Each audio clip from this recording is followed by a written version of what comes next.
Good evening, everybody, and again, welcome back again with another live show on the channel.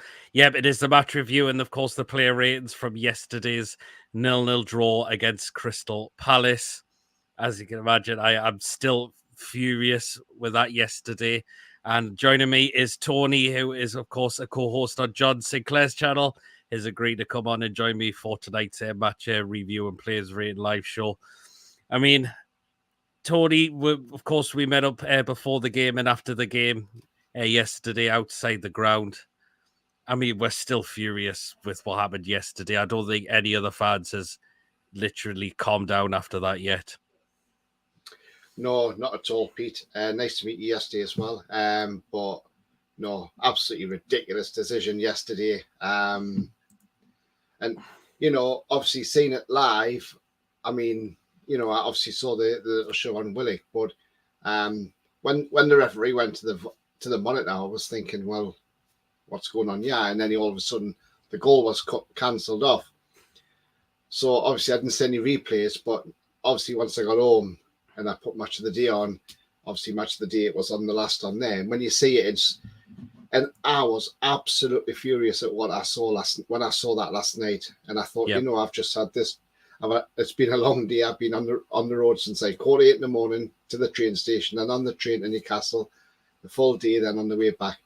And I didn't get home till like 10:30, so I missed the start of the Match of the Day. But luckily enough, we weren't until last. But I just saw when I saw it, I just thought, well, why has he done that? Why? It's, if anything, I would have thought either they would have given the goal, or I thought he was asked to go up the monitor to check for the foul, because it's a clear push.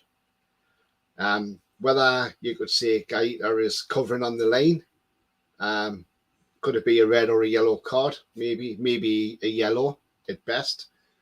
But when you watch Joe Willocks, he's actually going to header. He's trying to header the ball. That's what he's going to do. Yep.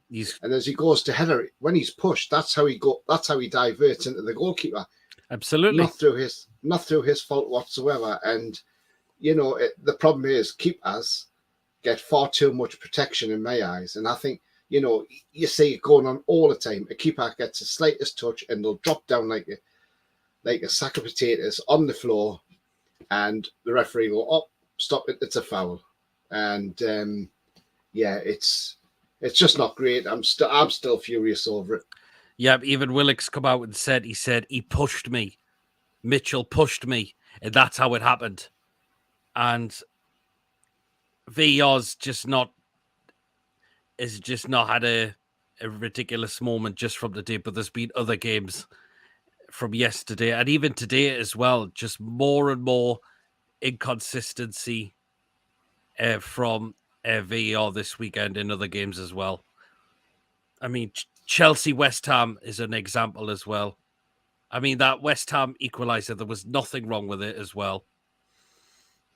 No, not at all, Pete. I mean, I've played as a goalkeeper as well. And the thing is, though, I know when you come out for a ball, if you've got the ball and you've sort of pushed it away, but you're still sliding with momentum. And the thing is, if a forward or any player's coming into you, you're at risk of getting hit because they might be trying to jump out the way. But because he couldn't get out the way, obviously his trailing legs hit him. But I'm not being funny. It didn't hit him that hard because I've took knocks as a keeper, and I'll tell you now, I've got straight up and got on with the game. So, I just think Mendy was play acting and they fell for it. Yep, he certainly said he was. Indeed. And go back to our game. I mean, Vieira, sorry, but he needs to get his head out the sand or get whatever he's got covering those eyes of his and look at it properly. He come out and said he would come out and say it's a foul because of the team he's managing, but he needs to go back and look at that again himself. And look at the push by Mitchell on Joe Willocks. Yeah, because after the game and Match of the Day, he said, he says, it was a foul on the goalkeeper, so that the right decision was there. And I thought, well, no, it wasn't the right decision because the decision at all. It was because your left back, Tyrick Mitchell, pushed Willocks into push. But and the thing is, if you get pushed, like, you know, if you're pushed on anything, momentum takes you into it. So as soon as you're pushed, you can't do nothing about it, unfortunately. Yeah, absolutely. I just ran through some comments. I like Covey says, hi PD, Tony and all, hope you well. Harry lads, hope you well as well. I like Covey says, I just saw Amanda on Tight Sides channel very soon. Amanda will feature on PD's post-match interviews. I did see that because Eddie was also at the women's game and Amanda Staveley was there. And I was also at the women's game the day as well. Not unfortunately the result for the women though, which unfortunately they lost 4-3 to Hull City. But it was great to see Eddie get an interview with again Amanda Staveley on his channel, and massive well done Eddie for doing that as well today. But just a shame about the result. Philip's in the house. Hope you well. Maybe an interview doing a song with Archer. Oh Jesus Christ! The people that are running VAR are nothing but corrupt individuals. Just no consistency. Absolutely, Philip. They couldn't organise a piss up in a Sun brewery at this rate. The way it's being run, I mean, you sent me a message here, Tony. 9 points we've dropped out because of VAR screwing us over this season. Yeah. Well, if you look at it, I mean, the Brighton game. Yep. If the referee hadn't blown his whistle, that goal would have stood. That Wilson scored because he was nowhere near dunk. So that would have stood. But the referee blew his whistle. That's what happened yesterday with the Villa game. He blew the whistle as Coutinho hit the ball. So VAR can't check it. Unfortunately, that is the rules. They can't look at it. And then, obviously, the Wolves game, the shirt pull on Longstaff, clear penalty in my eyes. Yep. I mean, you see them given in the World Cup, you know. But when VAR was used back in 2018 in the World Cup, anybody getting that shirt tugged, it was a penalty. It was. You know, and then not only that, then we got the offside against Isak, and VAR's excuse for that was, because of the shadows, we couldn't tell who was who. Well, not being funny, that's a load of bollocks in my eyes. You know, draw the lines and have a look and see if he is offside. But to me, he was onside. So again, we were robbed, because had we gone 2-0 up against Liverpool, might have been a different story. Liverpool might not have recovered from that game. Yeah, this is another game of the day. Bryson also had an awesome goal disallowed. Yeah, it was from McAllister, who had an absolutely fantastic shot.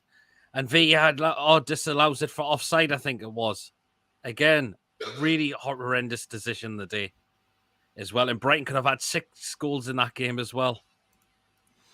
Philip says, I didn't see the game. I see the highlights. VAR had another cock up on that.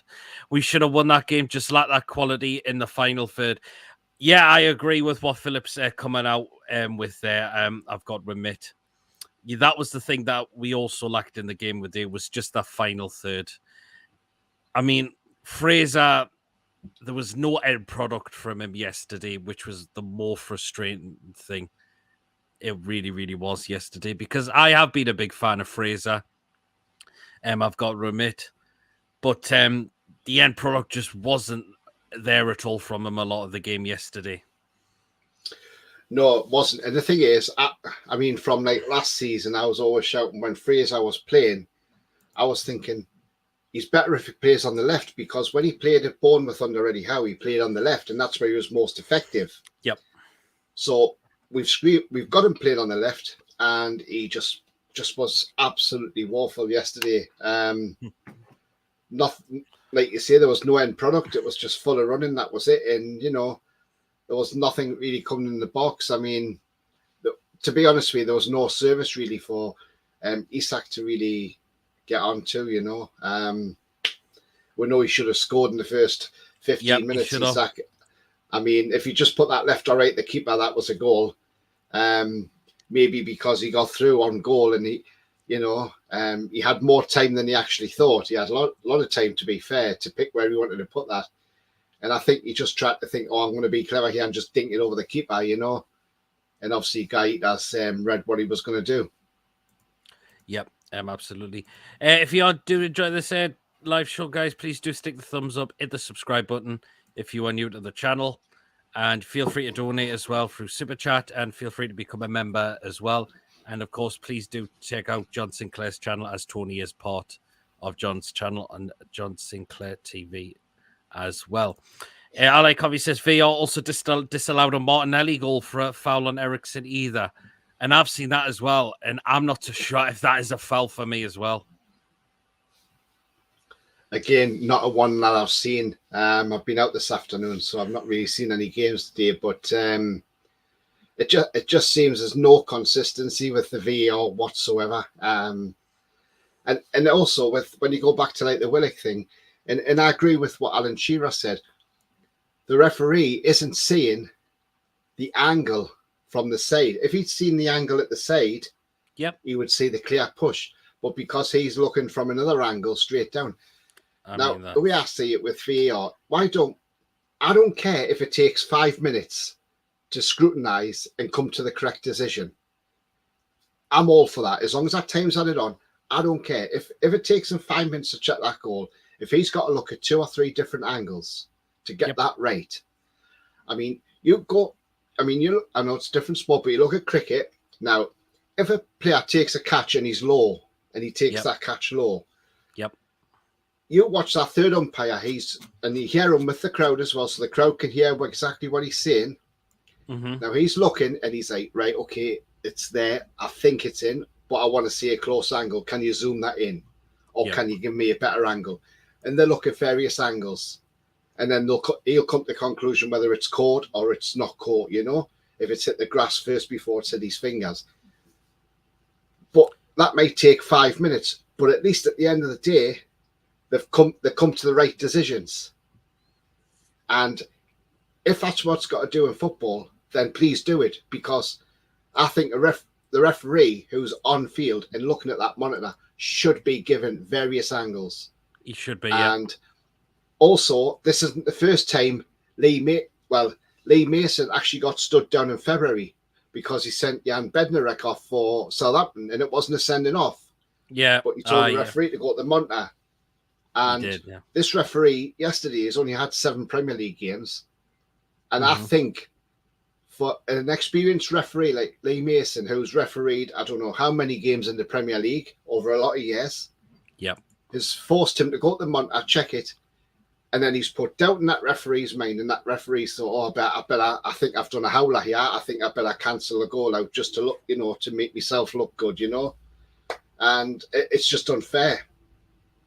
Yep, it really, really did. John Sinclair, thank you so much for your £2 super chat, buddy. It was great to see you yesterday as well, and hope you glad to see you got back safe from the game as well. I hope you hope you got me Twitter message that you were looking to do at 5 p.m. Unfortunately, my message didn't come through, so I had to send another one because I was out here watching the women's game the day. So, and there you are. This is a really good comment from Philip as well. Anyhow, as much as I respect him, his subs are baffling. Jacob Murphy for Miggy made no sense.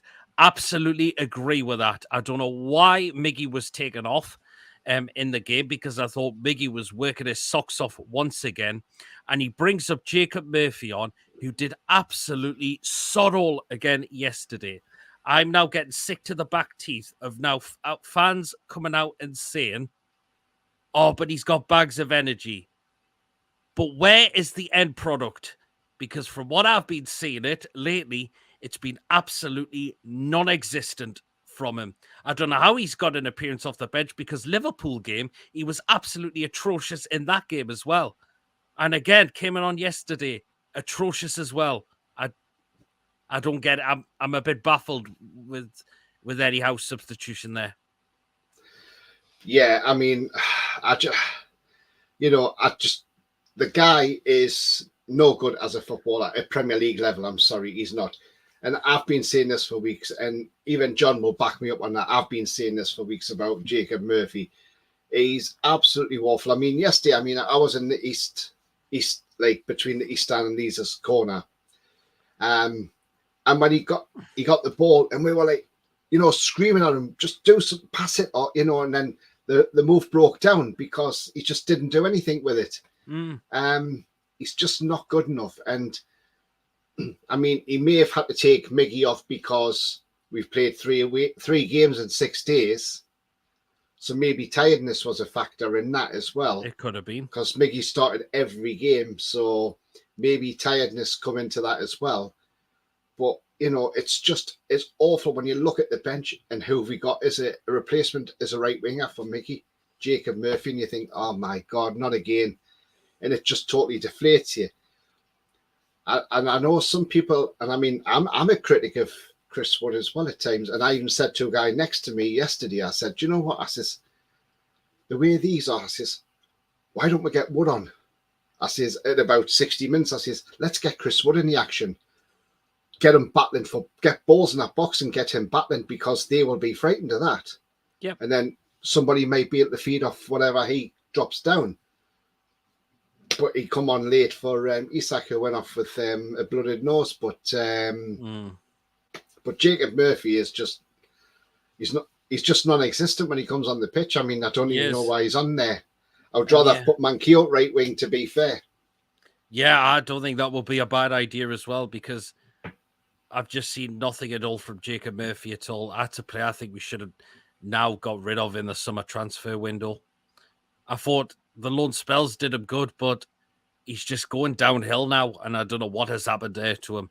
But he's just been non-existent in terms of his creativity and trying to do something in the game. And this running around's just no good at all.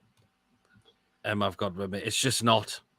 And he's not going to change a game for me now. He really, really isn't.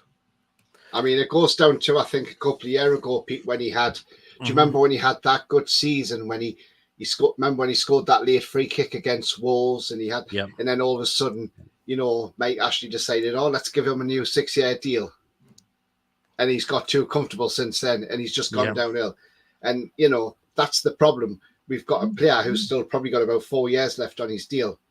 You can't just say, oh, well, off you go, because you'd have to pay his contract off. Oh, yeah. And that's going to be expensive, and nobody's going to take him because of the wages he's probably on. So, we're stuck with a player.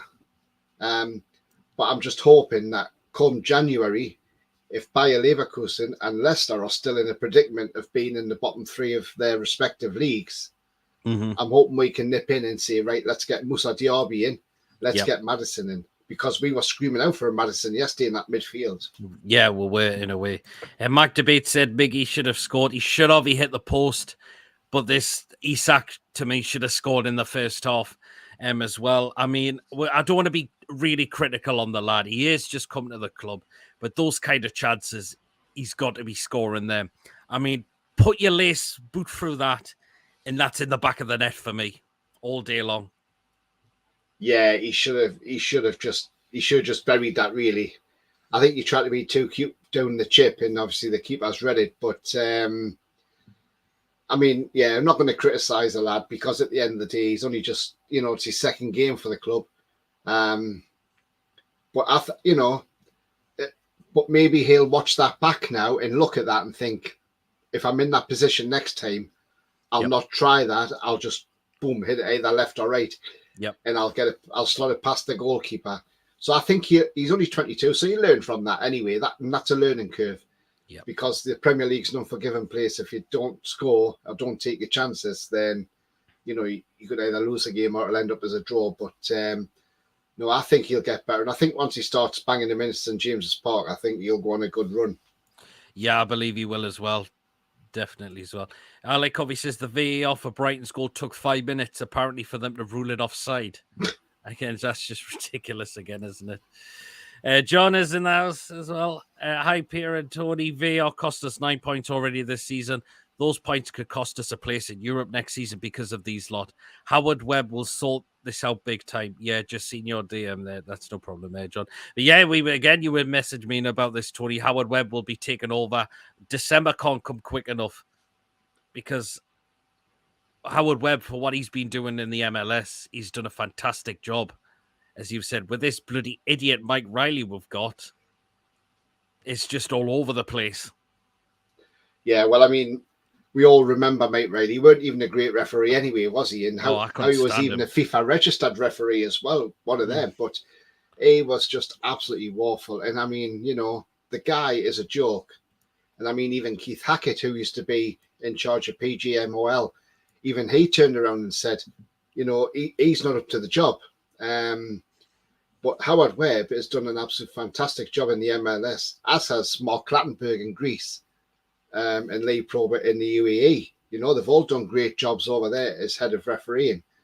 Howard Webb's going to have his work cut out when he comes here, but hopefully Howard Webb will look at all this, because he was once one of the best referees in the world, and he refereed a World Cup final. Yeah. So hopefully when he comes in, he'll get the grips with all this VAR business and everything and sort it all out, because it just needs to be sorted, because this is the best, the richest league in the world and the best league in the world so far, the Premier League. But we're not living up to that with the poor refereeing that we're seeing week in and week out. Not just our club, Pete, it's all of the clubs as well that are getting these shoddy decisions. And it needs to be ratified, and ratified as soon as possible. Yep, it certainly really, really does. Joe Linton says we are bad at set pieces. We need to do better. I didn't think the set pieces were great yesterday in a lot of the game as well, I've got to admit. Philip says Jacob Murphy playing like a non-league footballer, just simply garbage. Absolutely. It's just not convincing from him at all. Tony, not Wood, it was, but not that buzzword is never the answer. Lucky lad Murphy, 5 years left on his contract. Thank you, Ashley. Absolutely. No reason why we didn't get at least a loan in. We could have done with an extra player, in my opinion, but I'm delighted with that. I was delighted with our business in the window as well. Martin says, evening, PD, hope you're well. Willock should have scored towards the end, but I guess he was tired by then. Again, I said on the fan reactions with a lot, he looked a bit affected, but I think I've been a little bit harsh on there, because he did have another chance, which Guaita pulled off another save, as well. So I'll give him I'll make it up for that. Philip says, hopefully ASM Bruno will be fit for West Ham. If Bruno isn't, why not give Anderson a chance ahead of Longstaff? We need both of them back for next game, in my opinion. I mean, Sean Longstaff, I've got to say, was definitely ineffective for me yesterday as well. Oh, he was, Pete. He was absolutely awful yesterday. He just didn't do anything, really. And then he got that early booking. I mean, I felt sorry for them getting that booking, because that was never a booking. I mean, it was, yes, it was a foul, but it wasn't malicious or anything to get a yellow card. But then, I can't remember who it was now in the second half. A Palace player took one of our players out and got away with it. No yellow card. And I was like, well, hang on, where's the consistency here? You give Longstaff a yellow card for a nothing tackle, but this guy's gone in and you're not giving him a yellow card. I think it was Zaha. And, it's just like, what's going on here, But no, Longstaff just was poor really yesterday. He's just a frustrating player for me at the moment. That's where we needed a Maddison or somewhere like that. That's what we needed, a Maddison, someone who could just unlock that defense, because while they were strong defensively, we were getting into areas, but we just weren't getting the ball in there enough. Botman had chances on goal. He had his effort saved by Guaita at the near post. But we definitely need that. We definitely need someone like a Maddison in the middle. Yeah, I totally agree. Philip says Mike Riley and Uriah Rennie just couldn't stand them referees, especially with Rennie's grudge against Shearer. Yeah, absolutely. White Trout says that CM position need filled in before the close of the window. Our squad is threadbare once we get 2 or 3 injuries. That is a good point, because that could definitely happen. And then we are pretty much quite thin in the squad. Well, when you look at it, sorry, Pete, when you look at it, you see the with it, no Bruno and Maximin, you can see where we're lacking now. We're lacking the creativity on the left, because Maxi from in the City game and the Wolves game, he played absolutely brilliant. He was being his unplayable best. I mean, not so much probably in the Wolves game as such, because they were putting two defenders on him all the time, every time he got the ball. But you could see he was getting back to his best. Then he unfortunately pulled up in that game Yep. But yeah, we've got nobody after once them two were out. That's it. We just haven't really got anybody. You look at that bench and you think, Who's what's going to coming off change that that? bench that's going to improve? Who's going to improve the game? I mean, you know, you look at the game the other night against Man City Forest. They bring Alvarez off the bench and he scores two.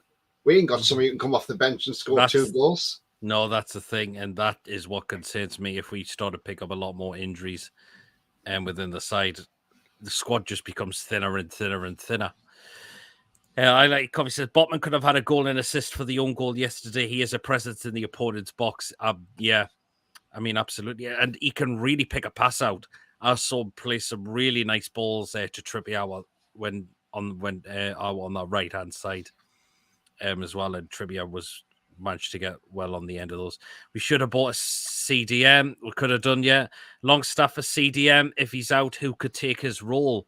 That's a good question, because if Longstaff picks an injury and we've still got Bruno out injured, who takes that position? I don't know. Who can fill that position? Which is the worry.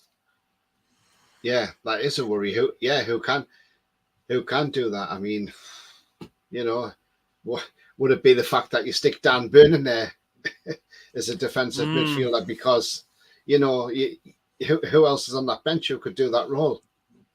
Yeah, that's yeah. I mean, exactly. The only way to beat the refs is to win 3 or 4-0. Yeah, I might have to call Hendrick from his loan. I don't think he'd be coming back now. I don't think. Can Joe Linton play CDM? Thing is, he can win the ball back off opposition players, but you also like him for his driving and his work rate with the ball as well, and picking out other people into play as well. Yeah, I wouldn't. Yeah, because Joe Linton's great at breaking up play and going forward, but he can't do it all himself. That's the problem, and he's got no help around him. He's not obviously got Bruno at the moment. I mean, I know he hasn't really. Well, I know he hasn't started a game yet for Norwich this season, but had he been fit, would you have rather us kept Hayden at the club? Because at least then we could have played him in the CDM role. At least he doesn't let you down. He you know, he's 100% guy. He gives his all. Yeah, he does. I know he's not the greatest Premier League player, but he's good enough, you know. And he's, you know, he certainly probably would have been better than Longstaff yesterday. Yeah, I mean, he could have well have been. He really, really could have well have been. That is a good point you've just made, Tony. Really. Philip says Brendan Rodgers to be sacked soon. Leicester fairy tale well and truly over. I feel sorry for Brendan Rodgers in a way, because he looks a broken man. He has not been backed in this transfer window, and you can tell he needed players in his side, and they left it far too late to sell Fofana. They did bring one defender in, but it was not enough, and you can see Brendan Rodgers vent his frustration out that that he wanted players in this window and he just didn't get them. Yeah, I totally agree, Pete. I mean, you know, you do see it. It's not his fault entirely, because you know, he actually said a couple of weeks ago that they need to sell a couple of players just to get money in the club. Yep. So, you know, he's trying to balance the book, because you've got Vardy, who's like 35 now, so yeah, he's coming towards the end of his career now, and he really hasn't got the players there now. And I mean, like you see, sold for Fofana Wednesday. You ain't got much time in the transfer window if you wanted to get another striker in or another midfielder. You know, it's just, yeah, I just feel sorry for him. I think the owners have just basically hung him out to dry. You know, and if, you know, some people might not know, but King Power, it's some people think it's industry, but it's not. What it is where King Power is, they do duty free in airports. So with the pandemic, they got really hit with being no flights around and things like that. So they obviously lost a lot of money through that. And the only way they can generate money now for the club is they had to sell a couple of players. You see, we were offering the money for Maddison. I know they didn't want to sell him, but they should have took it. But they could have took it and got that money. Yeah. Yeah. Because next season, if it's next summer, he's going to have 1 season left on his contract, 1 year on his contract. They're not going to see anywhere near that amount of money. Not even in January, to be fair. No. So, maybe now they're thinking, oh, maybe we should have sold him. Yeah, possibly, yeah. White Trout says you could move Cher up into CDM. I think he's done that a couple of times, Fabian Cher. So I don't think that would be a bad example. Chris Wood as CDM, his first touch could volley it a goal from the halfway line. Oh, God. The only way I see Chris Wood is making next season's goalposts out of him static. Yeah. Chris Wood's first touch will end up somewhere in Eldon Square, something probably. Man United have 2 goalkeepers on their bench now. Yeah, and Dubravka was on the bench for Man United, which I think we all expected that to happen. Dead Insight says I wouldn't worry about money. Well, I think go back to Leicester, they needed the money to get new players, and again they just could get it, and again they sold for Fafana too late, and they're not going to get a lot of replacements in that quick enough. But there you go. But again, guys, if you are enjoying the show again, please do hit the thumbs up, hit the subscribe button. Of course, if you're new to the channel or if you're enjoying the content, you're not yet subscribed, feel free to donate. As well, and of course you can feel free to become a member as well, and of course do check out John Sinclair's channel, because Tony again is a part of his channel as a co-host, so I will drop John Sinclair's link in the description after this show. It's a trick so they can see they have an academy grad on the bench with Heaton. That's Man United, because Heaton's there now, isn't he? Yeah, Tom Heaton, yeah, he's about 36, isn't he now? Yeah, he is. It's a very strange one. It really, really is. Indeed. Definitely.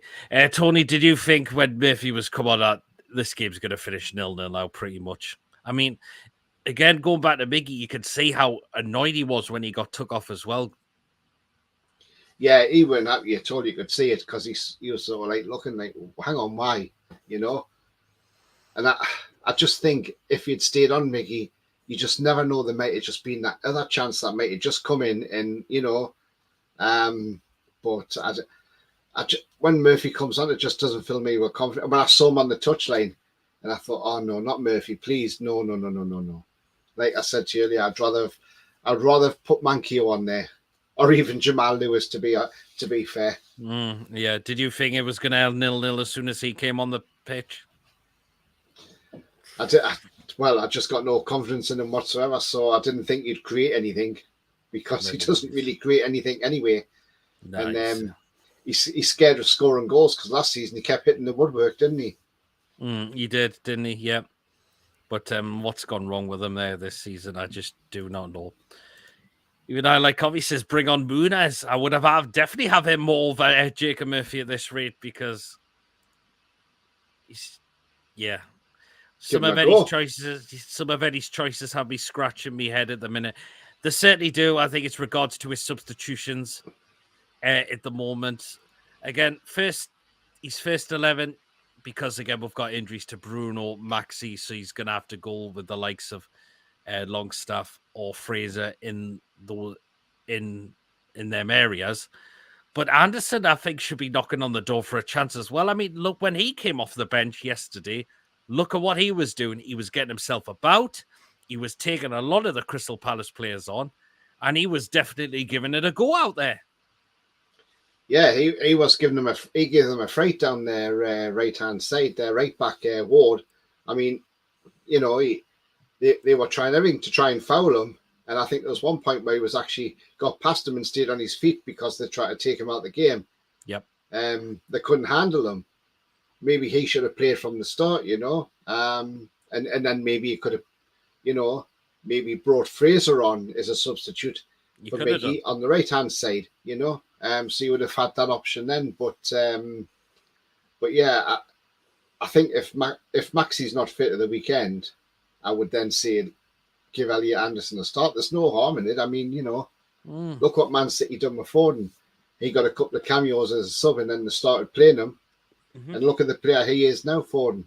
You know, I can see Eddie Howe trying to just nurture him in, but also I wonder if Eddie Howe looks at his bench and thinks that bench is rubbish, but there's nothing he can do about it physically, because as I said on previous shows, the problem with the bench is you can't just say, right, okay, let's get rid of all them and replace them with a whole new squad of players on the bench, because those players have got to integrate into the squad and gel.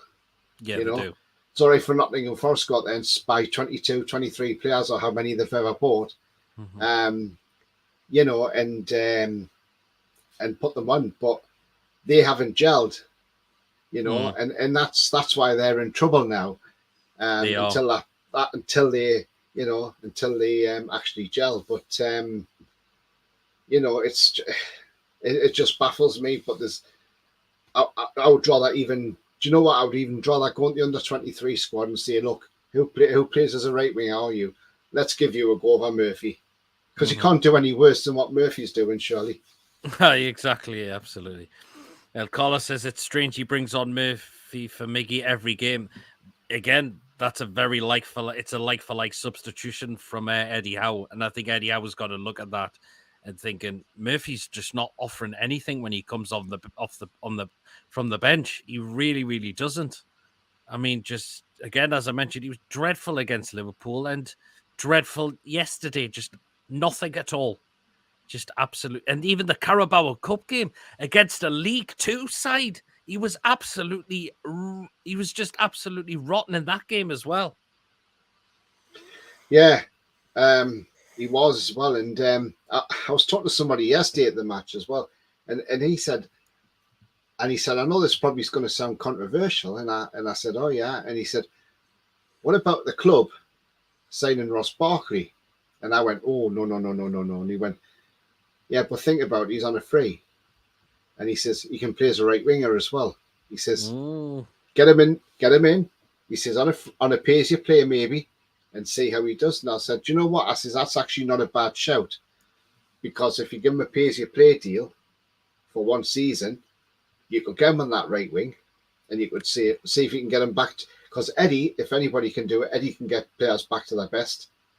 Get him in, have a look at him, even just say, right, you're on trial for a couple of weeks or whatever, and if we think you're doing all right, we'll offer you a contract for a year or whatever, and then put him on the right wing. If we're taking Miggy off for any reason, put him on the right wing and say, right, there you are, off you go, do your business. It might work, it might not, it might be a failure, but at least it's not going to cost the club an awful lot of money. No, it certainly wouldn't. Absolutely no, it wouldn't.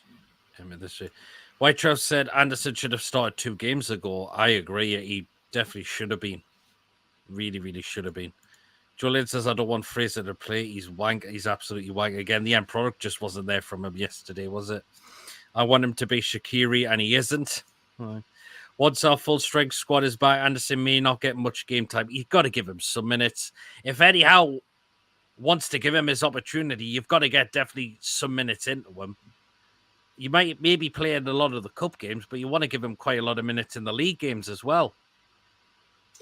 Yeah, you've got to, because the Premier League's totally different from a cup game. A cup game's a one-off game. Like when you're playing against like League Two Tranmere, that's a one-off game. Yep. But the Premier League's a totally different league altogether, and that's the bread and butter. That's what we should be thinking on. And he should be getting longer than that. He should be getting longer than 20 minutes. You should maybe if you thought yesterday, right, I'll take Fraser off at half time, maybe, and say, right, put Anderson on, give him 45 minutes. What's the harm? Yeah, absolutely. And just say, look, there you go, run at him. Or when he was going to take Miggy off, instead of saying, I'll put Murphy on there, he could have said to Fraser, you go to the right side and put Anderson on the left. So the choices are there still. Just Eddie needs to utilise them a bit more. But as I say on the Anderson thing, there would have been no harm in him having 45 minutes yesterday, because we might have well won that game. I'm not saying through him, but because of his presence on there, and he might have gone to areas and helped get the ball in the box, which might have led to another goal. So you never know. Yeah, absolutely. Collar says, please let Bruno Maxi be fit for West Ham. I think they should be. If they said they were slightly touch and go for yesterday's game, but I think Eddie Howe said they should be, if not back for yesterday's game, they've got to be back for West Ham, hopefully. Ryan Fraser just not doing it for me, sadly. It is a real shame because there has been, you thought there was something in there. I mean, last season, I thought at times when he was playing on the right-hand side, he was linking well with Trippier, I thought as well. And you're just thinking, I know he's been moved to the left now, but do you think, could you not move him back to the right where he's linked up with Trippier and done well there? Because that has worked before with him. Yeah, it could do. I mean, the thing is, you could, I mean, you could quite easily have put him on the right with Trippier. You could maybe move Miggy in the middle. Yeah. And then, so, the options yesterday could have been drop Longstaff. Yep. Put Miggy in the middle, like in the number 10 role, which he loves anyway. He does. Which is his preferred role. Yep. Put Fraser on the right, Anderson on the left. Give Anderson a start. And see what happens. It may be in a totally different game. But the options are there to do that. The end of the day, it's down to Eddie how he wants to put the team up. But obviously, he probably thought because Longstaff had a good game Wednesday and he put that through ball for. He did set him up, but it was just probably square one with him in it. Probably Eddie thought, well, I'll just leave him. I'll leave him in because he's played well in the previous game. Yep. And you don't drop players who are playing well. So it's a hard one. It is, isn't it? It really is. Paul says it's not nice to think we struggle without two players, ASM and Bruno. Quite worrying when you think about it. Anderson should be starting over Fraser. Yeah, I mean, again, we think Anderson should have been starting the last two games as well. I like how he says Anthony scored a great goal today for Man United with his left foot. Hope we see Miggy use his left foot in the same way as well. I've seen that goal from Anthony as well, and he took that goal very well. Lewis says the Premier League have admitted the decisions were wrong. They were wrong, but it's just not good enough. Coming out and say they were wrong, it's just not good enough, and apologising. It's just too late now. That's the problem. Too late. Far too late. Yeah. Bruno should be back for West Ham. Bruno versus Paqueta would be an interesting battle. Yeah, definitely should be. But it doesn't bloody matter anymore. Yeah, absolutely, Lewis, because it's too late. Apologies are no good now. Yeah, we've had 9 points taken away from us because of stupid VAR and refereeing decisions. I'll tell you what it is as well, Pete. It's not just the refereeing decisions and that. The top 6 are favoured because they know that we are now on the way up, and they know because we've got the money. As a threat. Yep. And now they've seen how we're signing players. They're worrying. The cartel are worried now. That's the problem. Yeah. And they know we're coming for them because this is a juggernaut that's on its way.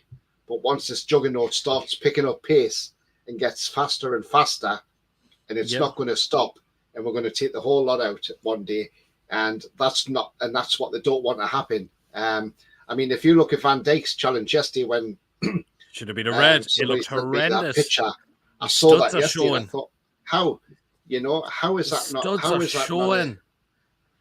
When you go in with studs showing, you're out of control. It's dangerous. Yeah. I mean, I would like to take full-on studs from somebody. But that's because it's Liverpool, Pete, and also Liverpool. They wanted Liverpool to win that game. And go back to his Connor Cody's goal should have counted. That's not even close as an offside at all. No, I mean, I've seen the images. That looks nowhere near offside.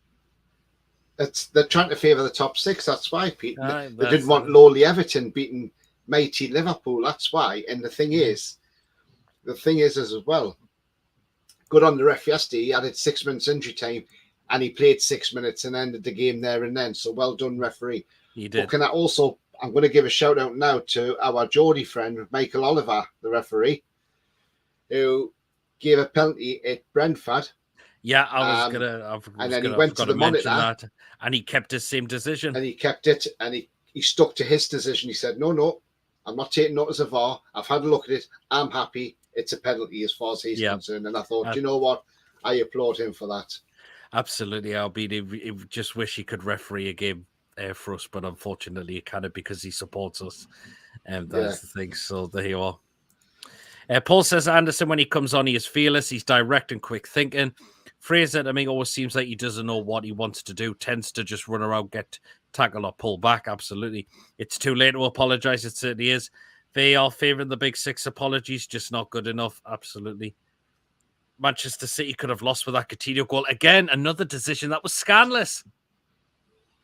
Yeah, referee blowing his whistle before the ball was in the back of the net. It's like I said, it's just like the Callum Wilson goal against Brighton. If the referee had not blown his whistle and just let play continue, then VAR takes over and has a look at it, and then they decide. Tony anymore. I know you're named Tony ITK. I'm not an ITK, by the way. No, definitely not. Rugg doesn't get us 4 points in the match. Lee gets his info from Tony. God almighty. My theory is the top six have massive worldwide support. They want them winning, so people keep watching. Hence the crazy decisions in their favour. More of a theory, absolutely.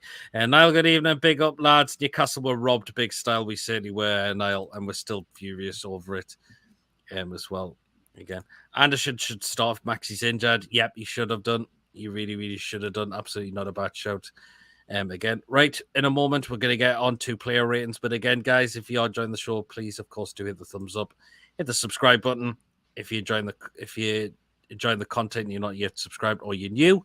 And feel free to donate again as well. And feel free to become a member as well. And I will, again, drop John's channel in the description because Tony is part of that. So Vieira and Tuchel post-match interviews were embarrassing to watch. They need to get the blinkers off or whatever they've got covering their eyes, as I just mentioned before, or the head out the sand, whatever they've been doing, because it's just a farce completely. Just joking according to Joe Linton. I honestly think the FA have told the refs, give us our time because Bojo pushed through the takeover and they didn't want it. Well, is a Matty better than Sean Longstaff? Why is Matty out on loan? Again, I just don't think Eddie's told him Matty doesn't really have a future at this club anymore. That's the thing. Vieira looked clueless. Comedy gold him saying it was a foul. Yeah, it was never a foul. These corrupt referees and VAR will come to a head soon if it doesn't. The Premier League isn't worth watching anymore. Absolutely. VAR's ruining football. It is in the minute. Yeah, and there we are. Right then, we'll do player ratings now. So, Tony, you can start off with Nick Pope. Yeah, I thought Nick Pope had a good game yesterday. He pulled off a few good saves in the first half. His catching's improving even more, and his distribution, he's just quick at getting the ball out, which is a delight to see for a keeper. And then he had sort of a quiet spell in the second half, but then there was a shot which he saved with his legs. Yep. So it just shows he was still switched on. He didn't let us down at all yesterday. I'm going to give him a 9. Probably our man of the match, to be honest with you. Interesting. Yeah, I think 8 or 9 is a very good rating. I thought he did very well. I had to pull off some defty good saves as well. Vieira and Tuchel need their heads wobbled, just too thick to look at the big picture. Absolutely. I like Covey's given Pope a 9 as well. Pope a 9 as well. Our defense is good because we invested well in defense. Hopefully, we strengthen the midfield in January. Let's hopefully we do that as well. Right, I'll take Kieran Trippier, and I thought another really good performance from him as well. I remember there was a time when Crystal Palace were getting the ball into the box, and he comes sprinting out of nowhere and cleared the danger away. That is what was great to see from what Kieran Trippier was doing. He's definitely a leader out on that pitch, and I don't know why he was given the captain's armband, because he really should have been. How is this guy 31? Because he certainly doesn't play like a 31-year-old. Definitely still like a player into his like mid-20s, things like that. I'm going to give Trippier an 8. So Philip's going for an 8 for Trippier, as well. Tony, you can now take Mr. Fabian Schär. Again, solid at the back. Didn't do too bad at all. Had a good game. Kept Palace out. He puts good balls through. I've got, I'll give him an 8. Yeah, that's pretty generous. A couple of times I thought he did give the ball away, but you know what he's like in terms of his Yeah. ball playing. Eddie Howe likes his ball playing centre backs as well. Lewis, thank you so much for becoming a member of the channel. Really, really appreciate it as well. Trippier is a very reliable player. Hopefully, we get more signings like him. I like Covey's going for a 7 for share. That's not too bad as well. And I've got to admit. Right, I'll now take Sven Botman, and I'm going to give him an 8 as well. I thought he was very, very good. Unlucky not to score. And them long passes he was picking out for Trippier were absolutely really, really good as well. I think he could be due a goal very, very soon for a centre-back. Won't be long, will it? And the duels he's won, apparently he's won them all as well. So that's so far money well spent on this lad to get him into the football club. And that is why I'm going to give Sven Botman an 8. Philip's going for a 9 for Botman. I like Coffey's going for a 9 for Botman as well. Lou says you're welcome, by the way. No problem. What's your thoughts on bringing him some refs from abroad? Not a bad idea. Not a bad idea as well. Certainly would do a better job. I tell you which ref would sort a lot of this crap out in this country, and one of the best referees of all time. And you know he's a big miss to the game. Pierluigi Collina, what a referee he was. And I'll tell you what, some of these decisions wouldn't be happening. No crap off anyone, and that's a referee we need someone like in this game today. And he had a sense of humour. Yeah, given we have good defenders. Again, we were talking about that. It's not a bad decision. Phillips and me almost same predictions. Yeah, bring them from the United States, from the MLS. Yep. Roy Hodgson and Big Sam should be in VAR. Jesus Christ. Right, Tony, Mr. At Target. Yeah, he's solid as ever. Didn't have a bad game. He went off. I don't know if he went off just because of tiredness or injury or whatever. Yep. Done a couple of crosses in, I think, as well. So I'll give him a 7. Yeah, that's definitely not a bad score. Thought he struggled a little bit at the beginning, but he started recovered. Even this corner malarkey to the back post, so Burn can cross is bollocks. We have a few big lads should be whipping it in so they can head a ball with a bit of pace. We don't score enough from it. That's a good point from Paul there. A blind person could do better than VAR. Phillips is going for target for 7, and I like Coffey's going for 7 for target as well. I will go with Joe Willocks, and I'm going to give him a 7. I was a little bit harsh to say he was a little bit ineffective, but he had that goal should have been given, and he was unlucky not to score another one, which Guaita really, really did well to save. And so that is why I'm actually going to give Joe Willocks a 7. Tony, you can now have Joe Linton.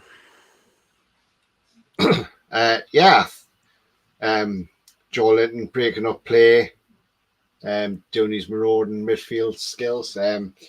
Obviously, he wasn't happy at the goal, and obviously Trippier told him to go away when the referee was explaining it. You can see why he was frustrated, Joe Linton, and who can blame him? Because I mean, he thought as well it was a perfectly good goal. Yeah. Probably not at his very best, Joe Linton. No, I thought he's been working his socks off for the past couple of games. He looked knackered as well, I thought. Yeah. So on the basis that, yes, he was full of running and breaking up play and things like that, I just didn't think he was at that top form where he can play. Maybe because he's missing Bruno and he's trying to do the extra work that Bruno would be doing. So I'm going to be generous, but I'm giving him a 7. Yeah, I think that's a really good rating. I've got to admit. I thought Willocks looked knackered approaching half-time. Botman, the new Yap Stammer corner white trout. Joe Linton 7, like his shirt number. Joe Linton 6. Yeah. If that was a foul on a Man United player the same way, it would be given as a goal or a bloody penalty. Typical, isn't it? Them crazy eyes and the whistle in his mouth. That referee one about who you needed a Monty game now and day. Collina. Of age, absolutely, as well. Right, the last in midfield, Sean Longstaff, ineffective for me yesterday. I thought, could he try to improve from the game against Liverpool? but it kind of felt just like back to square one from him as well. He's just not quick enough at times to get there. That is the frustrating thing for me with Sean Longstaff. And again, there's a lot of people saying he's just not good enough for this football club. So I'm going to give Sean Longstaff a 5.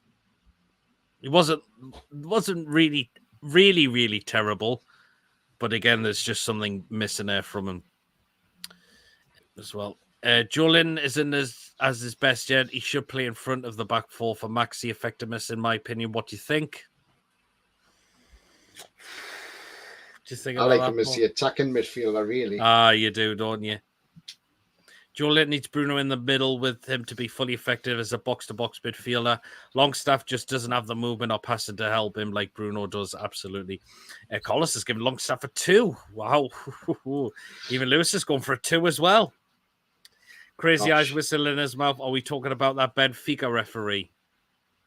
Well, it's Kalina, Italian referee. Look him up on YouTube, Google him, and that is a referee that you just need, again, as I've just mentioned. Now, Longstaff a 5, I like Covey, and Phillips going for a 4 for Sean Longstaff as well. Right then, on to the attacking 3. So you can kick it off, Tony, with Miggy. I thought Miggy had a great game yesterday until he went off, but he played well. Hit the post. But overall, I thought Miggy had quite a good game yesterday. Yep. Full of his running as well. Yep. So on the basis of the game he had yesterday, unlucky not to score. If it hadn't hit the post, would have been in, I think. So I'm going to say 8 for Miggy. Yeah, 8. I think 9 he could really deserve as well. I thought really outstanding for me, and I was so annoyed with how he was taken off, and even he was annoyed himself as well. Musical Magpie says Longstaff is a very poor player. He just doesn't seem to have the physicality. He always looks tired. That is the thing as well. Bring back more Clattenburg, according to Lewis. Not a bad shout. Miggy an 8, -1 for Longstaff for freezing on the edge of the box and having the ball took away from him from a behind tackle. Piss poor. I remember that. As well. Yeah, but didn't Mark Clattenburg retire from refereeing in the Premier League because he knew the standard was dropping dramatically, and he said he didn't want to referee there no more. I think that's why he moved on, didn't he? He did. Yep, he really, really did, didn't he? Miggy Lewis scored for an 8.5. Longstaff doesn't have the football brain with link-up play from better players. No, he doesn't. Miggy an 8 for Philip. Longstaff a 4 should be rested for next game. He's burned out. If Bruno comes back fit for West Ham, fully fit, he goes straight back in there for me. Easy. Miggy Almiron works hard, but the quality isn't quite the same level as Maxi and Wilson. End product just needs to improve. He kind of just needs to work on that a bit more, Miggy, which I believe he will. I think he's been a shining light so far this season, Miggy, as well. And I think he is going to get better, actually, this season. If Miggy used his right foot, he would get more assists. Yeah, again, he wants to try and use his right foot a lot more as well. Longstaff should go back to ice hockey because his dad used to play ice hockey. Yeah, you are. Billy Tree says Clattenburg couldn't ref or VAR us anyhow, given he supports us. Well, yeah, you are. It's the same with Michael Oliver. Yeah. As well, which is why he couldn't do that as well. Right, I'll now go on the left-hand side for Ryan Fraser. And again, the end product just, again, wasn't there for me. Getting into some good areas, but the final ball was just very disappointing for me yesterday. So I'm going to give Fraser a 5. Yeah, that's about right anyway. I'll give him a 5 because he just wasn't nothing from him really. It's just, I'd rather have put Anderson on from the start, if I'm honest. Yeah. Paul's going for a 6 for Fraser. Ooh, I think that's a bit generous. Bruno should reduce his quality of playing around Longstaff and Willock. Yeah. Fraser a 4. Fraser thought he looked burnt out, and Lewis has gone for a 4.5 there for Fraser as well. Miggy a solid 8. He's been very important this season. Just needs a bit of fine tuning. Yeah, absolutely. He really, really does. As well. And Tony, you can take that man up front in the middle. Is to Alexander Isak. Yeah, I mean, he's got something about him. Mm-hmm. He's just, when he got through on goal in 15 minutes, he should have scored really. Left or right, he could have buried that and tried to be too cute with a chip. He's got a bit of pace about him as well, which is great. He was starved of a lot of service though, because there was nothing he was feeding, not getting anything into, because we just haven't got that Bruno quality or that Maxi quality at the moment. That's missing. And I think, once them two are back, he's going to thrive. So, I mean, he didn't have a bad game. And then he went off with that bang on the nose. To me, I'm going to give Isak a 7. Yeah, I think that's not bad. I think it would have been fine as well. It was that chance he missed, wasn't it? Again, but let's not go too critical on him. I think you'll learn from that. And next time, put me foot through that, and that goes in. Yeah. I like how he's going for Isak for 7 if Miggy had a right foot. I'm up to maybe comments. Fraser got speed, but no end product. That was the thing. We need Anderson starting Isak, and he could be a deadly Jew. Could well be. It is generous. It's only for the tracking back and defensive help he did make a couple of runs, so a 6 is fair for me, I think. Fair player, Paul. Isak a 7. If only I've just read that. Alexander a 9. Isak is class, needs more support. Seem like Wilson supplying ball control of the feet. Joe Litton's going for a 6. I think that's a bit harsh. Isak a fair 7, yeah. Again, Phillips going for a 6 for Isak as well. Again, a fair share. Right, substitutions now, and I'll start with this man, Jacob Murphy. I'm sorry, he's just useless at the moment. The end product is just absolutely non-existent for me. It just really, really is non-existent. You cannot change a game now, and the Miggy and Murphy substitution is just a like from Eddie Howe, and should slightly be criticised there for it.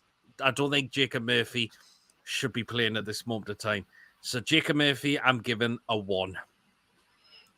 Yeah, I would say that's about the right thing. Or we could give him a 0, or could we give him a -1? Because technically there was nothing there for. It was pointless on being on the pitch, to be honest. It was just a waste of a substitution.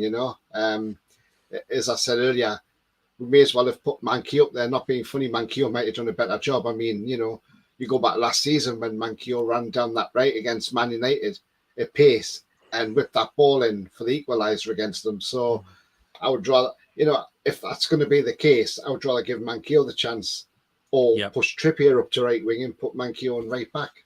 Possibly, White Trout's go for Fraser 6. He's just not secure, and I will never change my mind. Paul's going for a 0 for Murphy.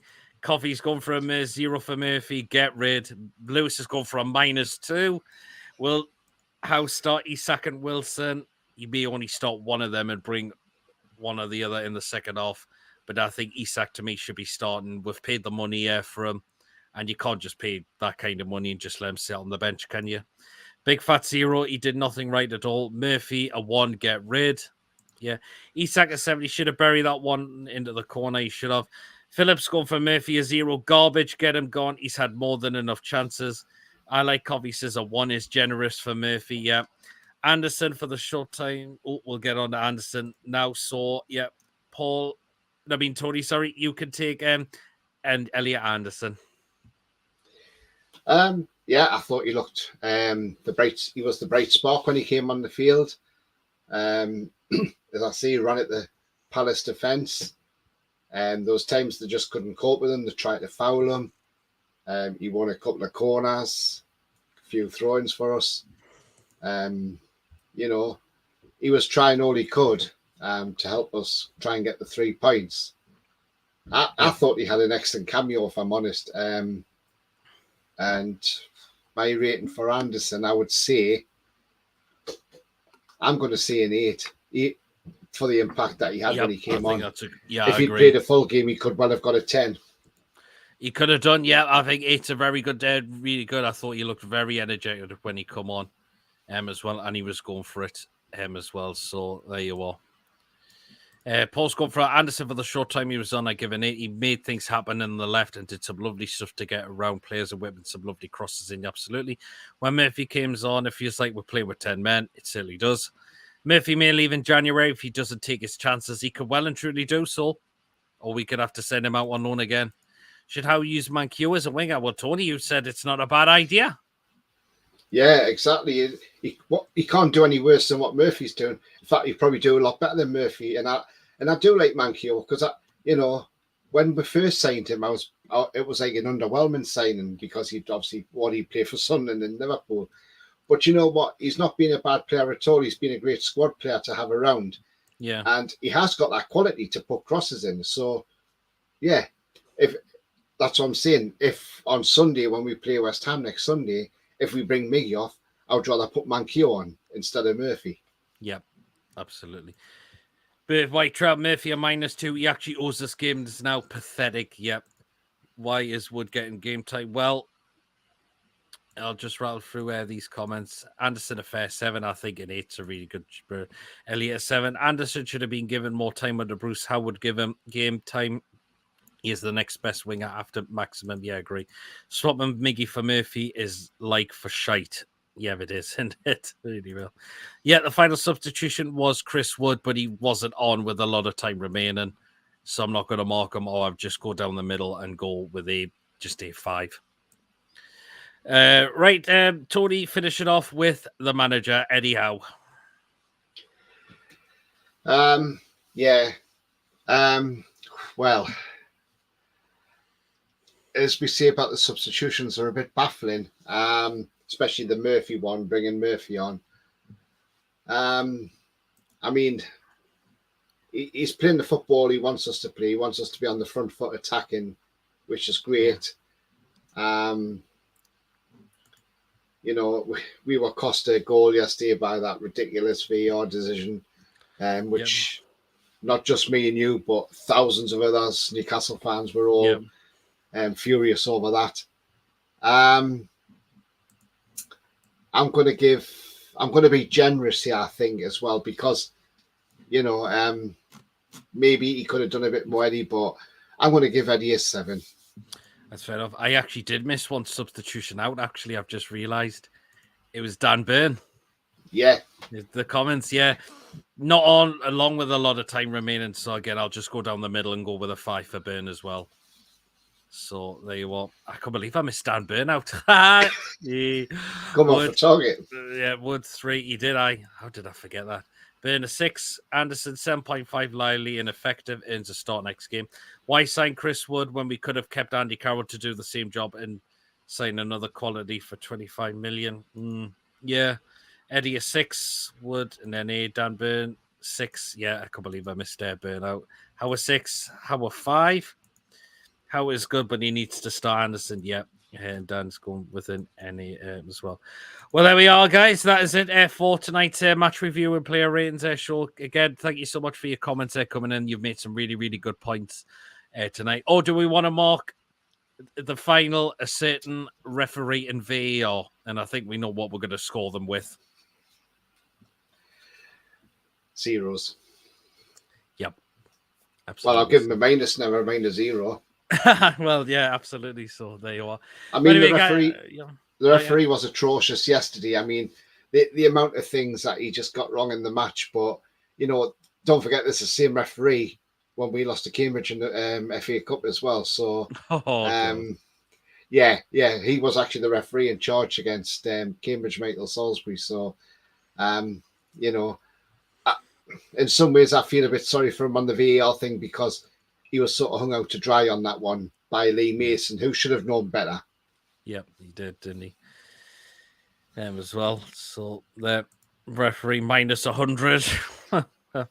Great show, Peter Tony. Chilled, how I like it. Well, we've had a little bit of rants them as well because we needed to get off our chest because VAR has just cost us quite a few points this season. Quite a few points. So there you are. But anyway, guys, thank you so much for tonight. Of course, if you have enjoyed, of course, please do stick the thumbs up. Of course, please do subscribe to the channel as well. You can still donate to the channel as well after this is released, and feel free to again become a member as well. Please do check out John Sinclair's channel, as again Tony is part of John's channel as a co-host, and Tony's done a very good job coming on tonight's show. John didn't mind me for him coming on. Tony messaged me if I was looking for a guest for tonight, so I said Tony. I invited Tony on tonight's show as well. So cheers, Tony and Petey. Well, guys, thank you so much. Hope you enjoyed this live show that we've done. Hope you enjoy the rest of your weekend as well. And we'll catch you all later for the next show. See you all later. Bye-bye. Take care. Good night. See you night, everyone.